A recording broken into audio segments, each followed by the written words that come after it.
Today, I'm going to be talking about the biggest trap that's stopping you from speaking English no matter how hard you try. The things that I'm going to talk about is not usual advice like talk to people, just speak English or listen to English. What I'm going to share is something deeper, something almost nobody talks about. Because this is something that I found out during my speaking journey, and it's more about the mindset and real sense of speaking English. So if you fully understand this, I promise you that your English will skyrocket. So stay tuned until the end of this video. If you're here for the first time, my name is Eddie. I started studying English when I was 20 years old. And before that, my life was all about baseball. I had never been abroad. I had never taken an entrance exam in my life. My English score was 2, but now I've come so far. I can talk to anybody in the world. I can speak English. I can make friends over the world. I'm really glad that I could make it. Right now, I'm holding a special workshop where you can discover the best method that works for you. If you've been struggling with speaking English, or if you feel like you're not making progress, you can join for free. Just register official line from the link below. Alright, these are the biggest traps to stop your English. First one is that making your sentences more complicated.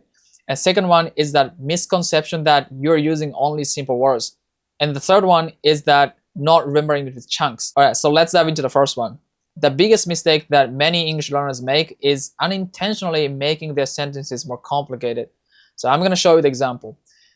How do you say 心が躍る in English? I bet you couldn't answer it immediately, right? But the answer is very simple.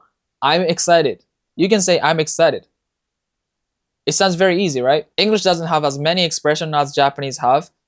And Japanese is one of the most difficult languages in the world and has a wide variety of expressions. There are so many meanings with one feeling. But in English, you can just say, I'm excited. Very simple, right? But people who struggle with studying English tend to overthink the meaning and directly translate from Japanese to English and making things more complicated unintentionally. That takes you some time to think about what you're going to say.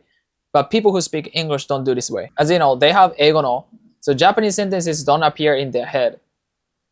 The image comes to their mind and they put the image to the English directly, so they don't really translate. But the reason why you're constantly thinking in Japanese is because there's some problem with the input. The most common mistake that people make when learning English is that they're too much relying on textbooks. Honestly, that's a terrible way to learn. I think you're familiar with the learning method that you see the Japanese sentence first and you translate it from Japanese to English and you try to practice as quickly as you can. That's a shitty learning process. In real conversation, English doesn't sound like the one in textbooks. Okay, pretend there's a Japanese sentence like this. 友達が写真を撮ってとお願いしてきた. So if you want to translate from Japanese to English, how do you say? I think you're stuck with 私の友達が my friends お願いしてきた. お願いしてきた. Help? Please? What else? Right? I think you're stuck. I'm going to give you an answer. In real conversation, native English speakers say, my friends asked me to take a photo of them. My friends asked me to take a photo of them. That's what they say. If you're in conversation, there's no Japanese sentence, there's no time to translate. If you keep doing this method, you can't handle the conversation in real speed because what you want to say is not what you've learned. As I said before, Japanese has more expression than English has. So when the end of the sentence can slightly change, you can't handle it. You're already behind. Translating directly makes English learners get stuck. This is why your English is not improving. Speaking of this, Shunkan Eizakawen is actually a toxic learning method.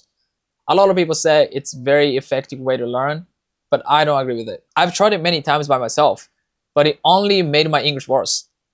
Because the more I do it, the more I started thinking in Japanese, and that slows everything down. Like my thinking and my reaction and my words. Instead of improving, the things gets worse and worse, and it was a waste of my time. So don't do that. So instead of doing it, just watch TV or dramas or movies in English, or put yourself out in communities that you can speak English and try to run real conversation and communication in target languages. You can only learn those type of things in real conversations. I always watch TV and dramas and movies in English when I input. And you're gonna pay attention to how native English speakers express their feelings, how they talk, how they speak. You can learn everything from those type of contents. So I strongly recommend you to change the way to consume the English contents. Let's get into the second biggest mistake that English learners make to stop your English skills. It's misconception that you are using simple words. I get a lot of questions from people like, I think I only use easy words. I feel like my vocabulary is not enough to talk to people. I feel like I'm childish. These type of comments. Like I get a lot of questions that. But as I said before, native English speakers use simple words that we learn in school. People often worry about not expanding your vocabulary enough. But if you are a beginner, don't worry about it. You don't have to worry about it. Okay, here's why. Even native English speakers use easy and simple words, not stressful grammar, not complicated big words. And that's the most common way to communicate with them because that's the most natural way to speak. And if you try to use big words, that actually sounds weird sometimes. I have a funny story. When I was in Australia, I was walking on the street with my two friends. One friend is from South Africa and one friend is from Canada. And we're just talking about the general conversation. And my South African friend said, I departed yesterday. And as soon as she said that, my Canadian friend laughed so much. We had no idea why she laughed so much, right?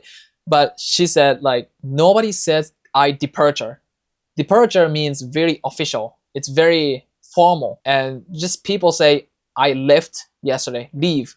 You use leave. What I'm trying to say is even native English speakers use simple words, like easy words that we learn in school. And the point is people don't care if you use advanced words or sentence or not. In general conversation, using advanced words make your English even sounds very weird. If you're intermediate and want to become more advanced, you can just learn more vocabulary, but don't force yourself to use big words.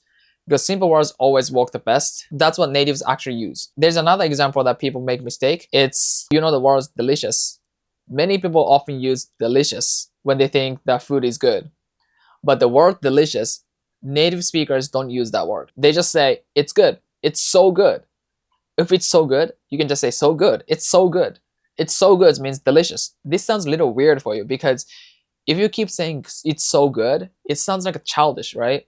So good. Good means like you can learn good in the first grade of school, right? But in real conversation, no, not at all. It's so good. This sentence is the most natural way. So don't worry if your vocabulary feels so simple and don't stress about it. Just copy what native speakers say because they are the best model. The last biggest trap that English learners make is that they don't remember phrases as chunk. Instead, they try to remember every single word. For example, there's a sentence, what are you doing? And many learners break it apart. Like, あなたは今何をしてるの ?What で何をだから、are you かな ?What are you doing? Right? But that's not how English is spoken. People who can actually speak English remember it as one chunk. What are you doing? What are you doing? What are you doing? We don't really translate like what are you 何をしてるんだから doing. No. It's too slow. We have to remember it as one chunk. What are you doing? What are you doing? So you have to listen to the sound. You have to pay attention to sound and you're going to remember it with sound, okay? What are you doing? What are you doing? What are you doing? That's it. Okay, so here's the key. You have to lean into listening. You have to remember the sound of the chunk, not the individual words. Okay, that means listening again and again until the phrase sticks in your head with the chunk, with the sound, not the individual words. Okay, so let's practice together. Repeat after me, okay? What are you gonna do? What are you gonna do? You got it? Could you say that? What are you gonna do? What are you gonna do? You remember this sentence as a chunk, okay? Not the individual words, not the separate word, okay? Just you have to remember it as a chunk. All right, so here's the tip. Copy not only the words, but also the sounds and rhythm and intonation and face expression. The more you repeat, the more natural it becomes. Yeah, it takes time. It definitely takes time. But this is how you build speaking skill, okay? Just don't memorize word by word. Instead of doing that, just memorize phrases as chunks, just like native English speakers do. So in the last, let me announce one thing. Right now, I'm holding a special event where you can discover a study method that works best for you. If you've been struggling studying English, or if you feel like you're not making any progress, you're gonna be able to clear out what you should do step by step. You can join for free. Just register on my official line. You can click in the below. So that's it for today. Thank you so much for watching. If you're interested in my video, please give me a comment and give me a like, and please subscribe. I'll see you in the next video.